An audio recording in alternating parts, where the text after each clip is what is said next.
5 errores que cometen las empresas y terminan en demandas laborales. Ese es el tema de hoy. Hola, soy Christian Baker, abogado laboral, y si tienes una empresa o lideras un equipo, este video puede ahorrarte una demanda o varias.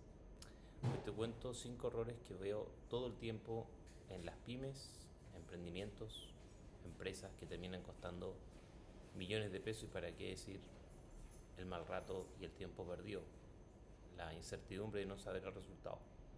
El primer error es no pagar las cotizaciones al momento del despido. Esto es súper grave.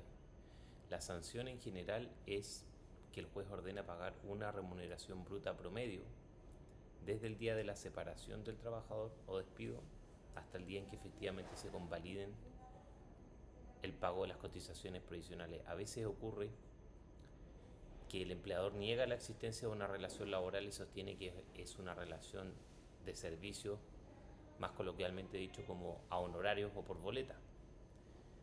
Pero si el empleador se mantiene en esa tesis y el juez llega a encontrar que en realidad es una relación laboral, van a hacer la obligación del pago de cotizaciones, y durante toda la duración del juicio, que pueden ser años, se va a devengar esta obligación de pagar la remuneración mensual bruta desde la separación hasta el día en que se paguen todas las cotizaciones.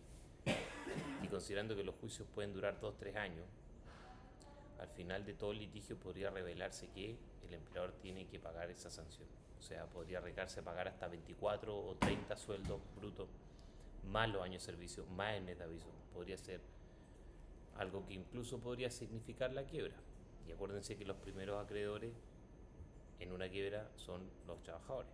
Entonces, son cosas que al final están conectadas.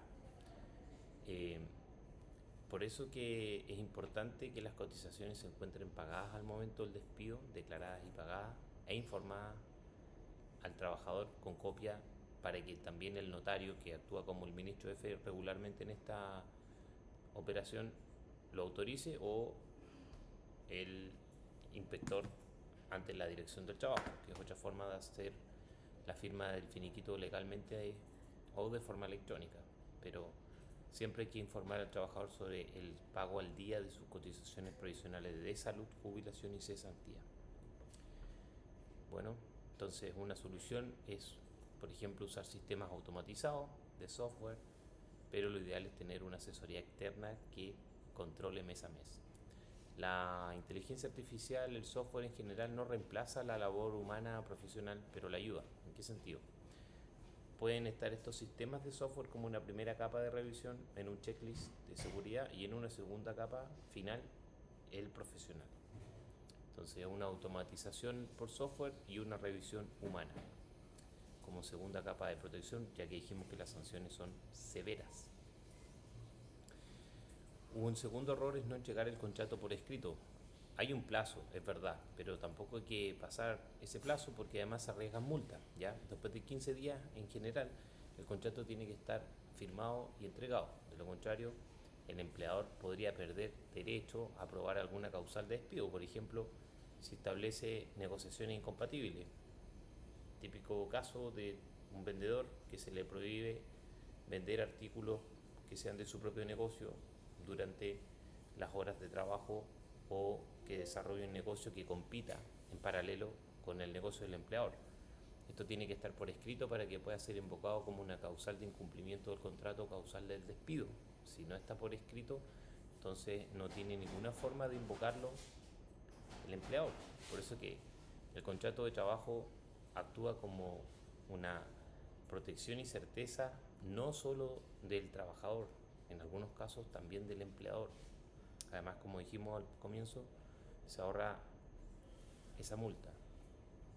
Entonces, estos contratos tienen que quedar listos y revisados por un abogado, y es algo que se hace en un día, así que realmente no cuesta tanto. Un tercer error importante es usar mal la causal de necesidades de la empresa.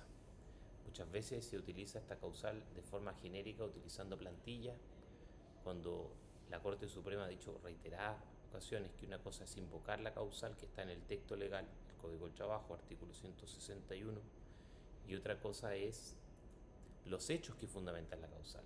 Y los hechos son hechos contables, son hechos financieros, son hechos económicos, ha dicho la Corte. Entonces, si yo estoy utilizando esta causal, tengo que referir necesariamente al balance o al estado financiero de la empresa, que hace que esta decisión sea racionalmente justificable. Si no se invocan estos motivos, estamos ante una carta genérica que da lugar a una demanda por despido injustificado, imponiendo al empleador el 30% de recargo de los años de servicio y arriesgándose a otros escrutinios que podrían terminar en una declaración, por ejemplo, de la nulidad del despido si las cotizaciones no estaban pagadas al día, como comentamos antes. En ese sentido, nuestra oficina te ayuda a redactar esa carta de despido con un respaldo jurídico que nace de la revisión caso a caso. O sea, no hay soluciones generales, tienen que ser a la medida del cliente. Un cuarto error es no documentar problemas previos que han habido en la relación laboral. Por ejemplo, despiden a un trabajador por bajo rendimiento o por mal comportamiento, pero la empresa nunca dejó una constancia. ¿Qué va a pasar?